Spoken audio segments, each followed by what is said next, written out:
Ma'am, okay lang sa'yo? Magtatanong ako sa'yo? Ha? Relax ka na? Okay?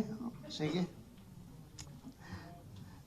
Ma'am, sa mga nag-viral na dokumento na nagdadamay sa pangalan mo, sa tingin mo ba may katotohanan ang mga nasabing dokumento?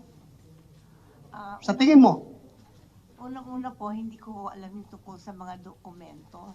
Nalaman ko na lang yan nung pinakita sa akin. Dahil hindi po ako nagbabasa ng Okay. mga ganyan.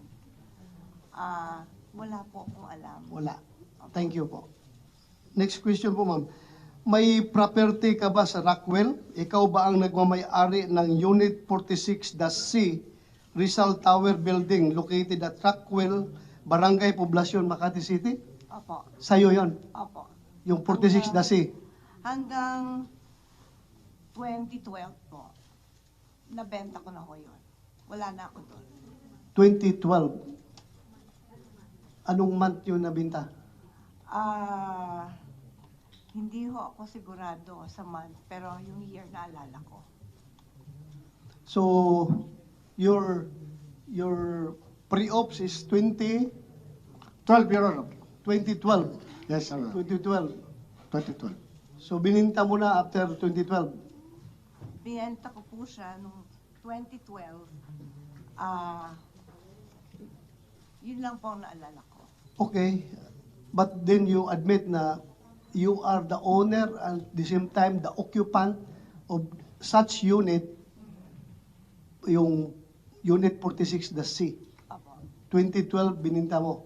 Yes, Your Honor. And your pre-ops was 2012. 2012, Your Honor. 2012. March 11.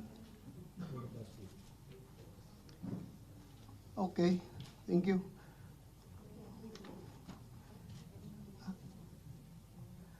Ma'am, pwede bang makahingi ka ng kopya ng deed of sale nung unit na bininta mo?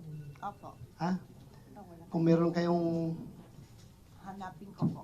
hanapin mo. Thank you. Ito rin ma'am, may napabalita in 2011, two former household workers who lodged a complaint of serious physical injury against Maricel Soriano stated that they decided to flee from the actress condominium unit also because of her alleged cocaine use. Ano po masasabi mo dito sa balita na ito? Hindi po totoo yan. Hindi totoo. Hindi po. Thank you. I just want to get your answer para to set the record straight. Yes po. So hindi totoo yon. Hindi po. Pero totoo na meron kayong dalawang katulong sa bahay na dalawa na umalis, Opo, kasi ninakawan po nila ako. ninakawan kanila. Opo. Totoo na binugbog mo sila o hindi? Paano ko naman po bububugin? Dalawa po sila. Okay. I'm just confirming the report, the news Opo. report. Thank you po ma'am. Maraming salamat for your Salamat cooperation. po. So far, that would be all as far as this committee is concerned. Yung confirmation mo lang as to the ownership and occupancy of that unit in the year 2012 when that pre-ops was initiated by Agent Morales. Ma'am, maraming salamat sa pag-attend mo dito. Thank you very much. Kahit na hindi mukhang wala ka sa magandang kondisyon, you tried to be here. Maraming salamat. Maraming salamat po, Mr. Chair. Ma'am, pwede ka nang magpahinga. Chair, meron lang siyang gustong basahin. You want to, yeah, go ahead. Opo, pwede daw niyang Yes. basahin lang yung Meron kang... gustong basahin niya. Opo. Yes, basahin. Please, pakibasa. Ito, magandang umaga po sa mga kagalang-galang ng mga senador at sa lahat po ng nandito ngayong araw. Ako po ay nakatanggap ng imbitasyon galing po kay Senador Bato de la Rosa para magbigay ng komento tungkol sa issue na pinag-uusapan dito sa hearing.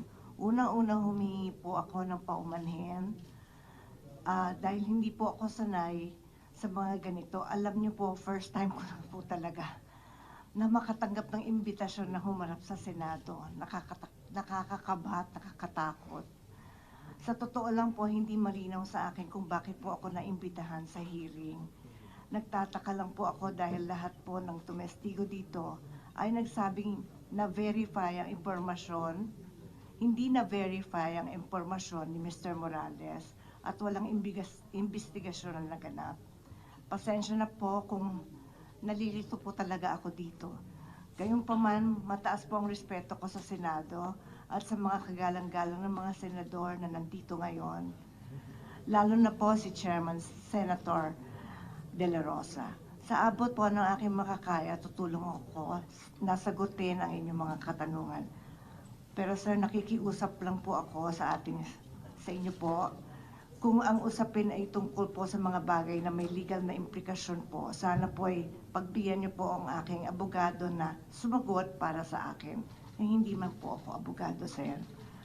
At sa usapang legal, mas nararapat po yata na ang abogado ko na lang po ang sumagot at magpaliwanag. Kung magkaroon man ho ng legal question, pinapahintulutan ko pong magsalita para sa akin si Attorney Agnes Maranan. Maraming salamat po, sir.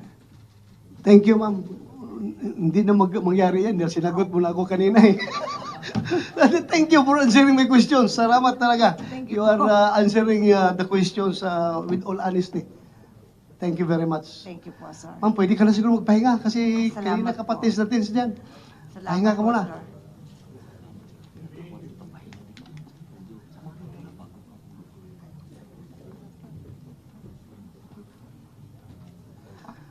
Ma'am, thank you.